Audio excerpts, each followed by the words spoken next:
প্রায় 40 দিন পরে ঢাকা দক্ষিণ সিটি কর্পোরেশনের ভবনটি আজকে খুলেছে। ধারণা করা হচ্ছে সাধারণ নাগরিক সেবাও আস্তে আস্তে চালু হবে। অনেক কর্মকর্তারা অফিস করা শুরু করেছেন এবং এই কাজটি করতে গিয়ে, এই রিপোর্টটি করতে গিয়ে আমার এক সহকর্মী তিথি, তিনি স্থানীয় সরকার উপদেষ্টাকে ইন্টারভিউ করেছেন। তিনি সেখানে অনেকগুলো কথা বলেছেন, যেই কথার একটার সামারি হচ্ছে যে ইশরাককে যখন আন্দোলনটা শুরুর দিকে হলো তখন তাকে ঢাকা দক্ষিণ সিটি কর্পোরেশনের প্রশাসক হওয়ার প্রস্তাব দেওয়া হয়েছিল সরকারের পক্ষ থেকে। উপদেষ্টা আসিফ মাহমুদ দাবি করছেন আরেকজন উপদেষ্টার মাধ্যমে এই প্রস্তাবটাকে দেওয়া হয়েছিল এবং তিনি সেটা অহংকার বা কি বলে আপনার এক ধরনের অহংবোধ থেকে সেটা প্রত্যাখ্যান করেছেন। প্রশ্ন হচ্ছে, যে মেয়র নির্বাচন করেছেন এবং আদালত যাকে রায় দিয়েছেন মেয়র বলে, তাকে কেন সরকার প্রশাসক হওয়ার প্রস্তাব দিল? ইন রেফারেন্স টু চট্টগ্রামের মেয়রের কথা যদি বলি। আপনি ধন্যবাদ। শোনেন, আপনার প্রশ্নের মধ্যে আপনার প্রশ্নের উত্তর আছে। কি কারণে দেখেন, এতদিন ইশরাককে মানে কি বলবো হিউমিলিট করবার চেষ্টা করা হয়েছে, যে ক্ষমতার লোভে, বা বিএনপিকে ওর সাথে পেঁচানো হয়েছে যে একটা মেয়রশিপ বিএনপি এটা নিয়ে এত কিছু করছে। বাট আমরা যে বারবার বলছিলাম যে লড়াইটা ইথিক্যাল, আমার অধিকার, আমাকে আমার অধিকার থেকে বঞ্চিত করছে। বিগত দিনে আওয়ামী লীগে যেমন করছে, এই আমলেও সেটা হচ্ছে। তাহলে ইশরাককে ওই দায়িত্ব সরকার কি প্রশাসক হিসেবে দেবার ঘোষণা দেবার পরেও ইশরাক তাতে রাজি হয়নি। কারণ আমার ইথিক্যাল জায়গাটা, আমার অধিকারটা আমি বুঝে নিতে চাই, সেই ইথিক্যাল জায়গাটার কারণে। তো সেই জায়গাটা তো ইথিক্যাল সেটা করেছে। তাও আজকে নিশ্চয়ই স্থানীয় সরকার উপদেষ্টা যেটা বলেছেন তার কথার মধ্যেই জিনিসটা পরিষ্কার। এবং ইশরাক নিজেও বলেছে যে এই মেয়রটার আমার কাছে কোনো ইস্যু না, আমার ইস্যু হলো যে আমার অধিকার বা আমার উপর যে অন্যায় করা হয়েছে, বেইনসাফি করা হয়েছে, সেই অধিকারটা আমি বুঝে নিতে চাই। তাহলে এই যে 40 দিন সিটি কর্পোরেশন অবরুদ্ধ করে রেখে আন্দোলন সংগ্রাম হলো, শেষ পর্যন্ত সেই অধিকার কি বিএনপি বুঝে নিতে পারলো না? সবসময় শোনেন, আমি বলি আমরা হাসিনার বিরুদ্ধে 17 বছর যাবত লড়াই করেছি। প্রথম দিনে যদি বিজয় হয়ে যেতাম তাহলে 17 বছর আর প্রয়োজন হতো না, এত রক্তক্ষয়ের দরকার হতো, এত গুমেরও প্রয়োজন হতো না। সব আন্দোলন সবসময় শতভাগ সফল হয়ে যাবে এরকম আশা করাও ঠিক না। বা কখনো কখনো সময় একটা গুরুত্বপূর্ণ ইস্যু। যুদ্ধ বলেন, রাজনীতি বলেন, সব ক্ষেত্রেই আপনি 2 পা আগানো 1 পা পিছনো বা কৌশল অবলম্বন করতে হয়, সেটা হয়েছে। এবং একদিক থেকে আজকে এই যে স্থানীয় সরকার উপদেষ্টার বক্তব্যের মধ্য দিয়ে জিনিসটা কিন্তু আরো পরিষ্কার হয়ে গেছে।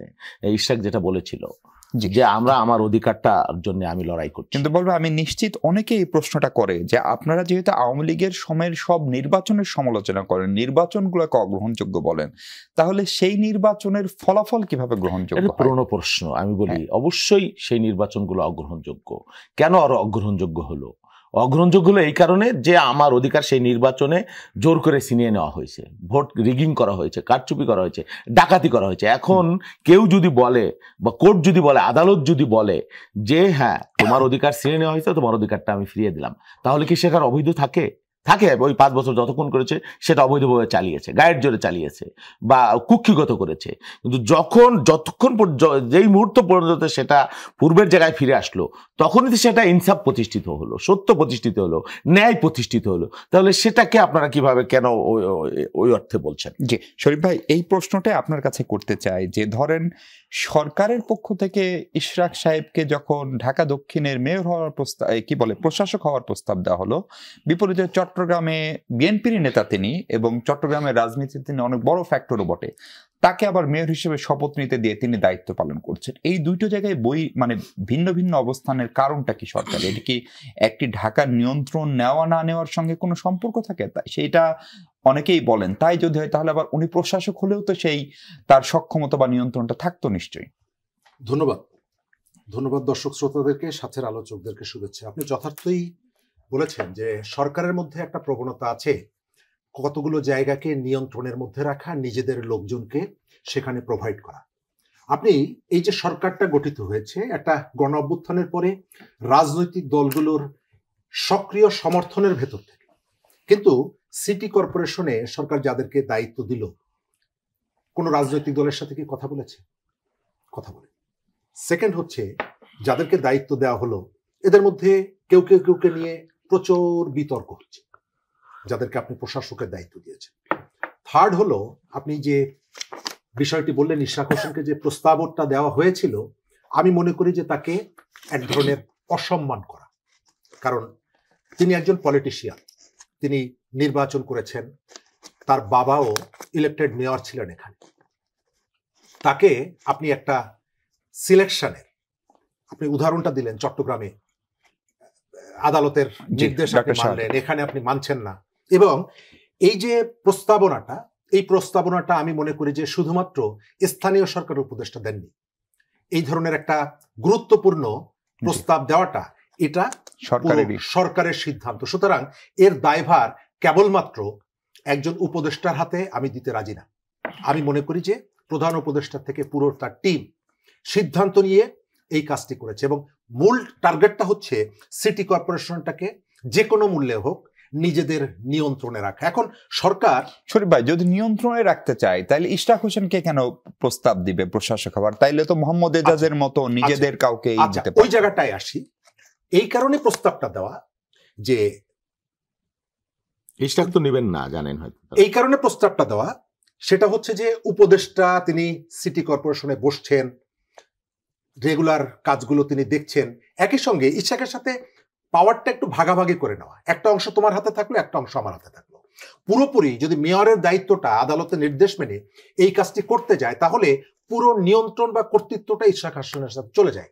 সরকার যেভাবে নিয়ন্ত্রণ করতে চাইছে একজন উপদেষ্টাকে সামনে রেখে, সেই জায়গাটায় ইশরাককে যদি পুরোপুরি মেয়রের দায়িত্ব দেওয়া হয় এটি করা যায় না। এবং এই যে এজাজ হোসেন সম্পর্কে যে প্রশ্নগুলো আসছে প্রতিনিয়ত, গাবতলীর পশুর হাট ইজারাত থেকে শুরু করে, এই ধরনের একটা এর সঙ্গে একটা ফিনান্সিয়াল এনগেজমেন্টও থাকে, শুধুমাত্র পলিটিক্যাল নিয়ন্ত্রণ না, একটা ফিনান্সিয়াল এনগেজমেন্টও থাকে।